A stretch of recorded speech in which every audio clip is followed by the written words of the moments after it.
don't like myself, I hate myself, so this music's my type. But folks, you're not made to hate yourself. You weren't made to be emo. You weren't made to be dark. You were made to live into the light. So many people, you're trying to live this life of being, emo and things like my kids just in this past year make fun of me for being emo. Like, they didn't really know the term or whatever, and then all of a sudden now, like, they roll their eyes at me all the time. Yeah, I agree with that. That checks out. Being made fun of by your kids is what it's like to be in an emo band. Fine. Totally fine. Yeah, it's fine. It's great. Yeah. I have so many students. I'm a teacher also, and lots of high school and middle school students who say emo is their favorite genre. I don't think they know who I am as far as my place in it, our place in it, but I'm excited that, it's this thing that we're a part of. I guess the word emo really encapsulates a lot of different musical styles. It does. I mean, Whitney Houston, she gets so emotional. I mean, she's the emo queen. I had no issue with us being called emo, and then like when mall emo happened, like I didn't really pay attention to any of that. It just felt like pop punk to me, which is cool because I also like pop punk. But it was like none of it felt derogatory to me. And now that we're here, I'm like, oh, well, of course you're going to call us that. I think we're a rock band, but also like I cry quite often on stage. So like I will punch somebody. No. Now who's emo? No, I don't mind it. No. Yeah, I mean, I don't think we mind it at all. Even when we first started and people started calling us emo or the bands we were playing with emo, it was just an easy way for people to sort of, categorize us into a community.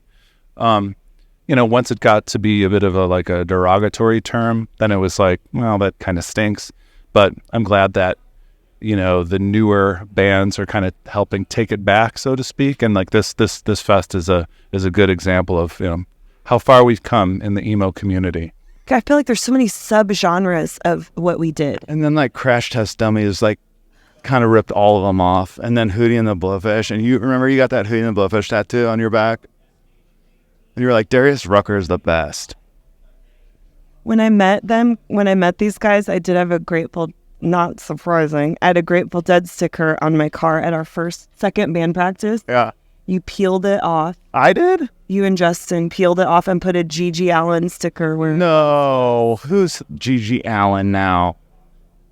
Emo. It's fine. Who cares? It just kind of ended up being what the genre. Yeah. It's actually taken on meaning, whereas I feel like when it first came out, it was derogatory.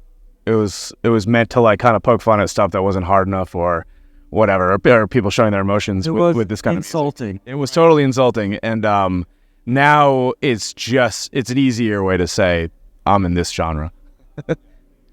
Especially when you're talking to like people at work or whatever, just being like, oh yeah, we're kind of like a post-punk, post-hardcore.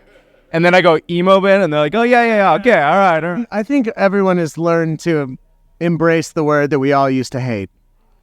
I mean, I feel like Gen X always hated boxes, but when you're because when you're labeled something, then that's all you are. Like, I've made jokes, like we could put out a ska record and be like, it's emo ska. It doesn't matter, it doesn't matter. Ryan, what do you think about do that? What do I think about emo? Yeah. Ryan's got nothing. No, I think it's funny because we used to be like, oh, what does that even mean? We no one really knew, and then they threw the label at it, and That's what made for a snappy headline. Isn't all music emotional? There's your deep thought for the day.